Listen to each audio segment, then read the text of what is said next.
quelqu'un de malade. L'isolement, Monsieur le Président, est un outil administratif qui permet de protéger ceux qui sont incarcérés ainsi que les travailleurs de première ligne. N'est-ce pas là ce que nous sommes censés faire? Protéger la société, protéger ceux qui sont tenus d'assurer la sécurité de la société aussi?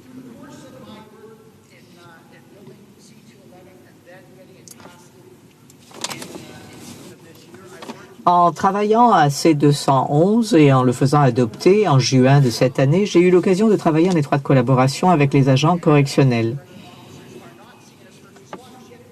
On ne pense pas toujours à un gardien de prison comme à un premier intervenant. Et pourtant, c'est le type de devoir qu'ils remplissent jour après jour. Ils apportent des soins de première ligne, sauvent des vies jour après jour, en étant confrontés à la lie de la société. Leur sécurité est toujours en danger. Imaginez être un gardien de prison responsable de 40 détenus. Vous êtes seul. Le syndicat des agents correctionnels du Canada a récemment dit qu'au cours des 12 derniers mois, il y avait eu 100 incidents de violence dans son centre à l'encontre d'un agent.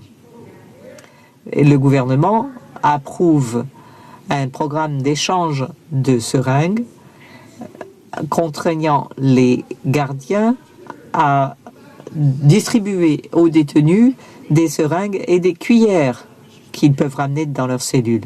Incroyable, mais vrai.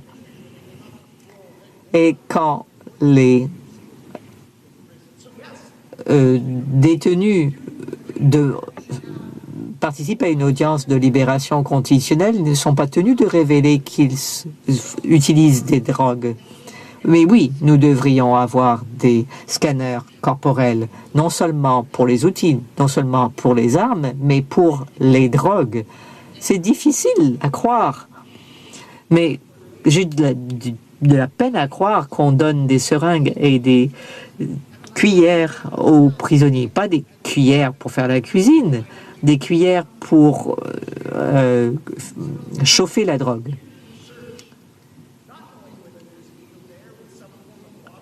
Imaginez qu'il y ait quelqu'un qui fait une fouille pour des raisons de sécurité, se pique avec une aiguille contaminée par des sérums du corps. Les agents correctionnels soulignent combien l'isolement est important. Ils l'ont dit au ministre de la Sécurité publique.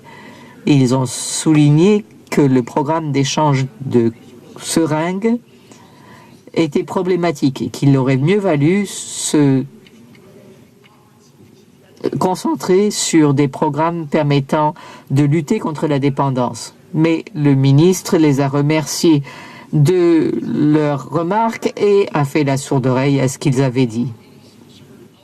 Nous ne sommes pas contre le projet de loi dans son ensemble, juste contre certains éléments. J'exhorte le gouvernement à revenir sur ces 83.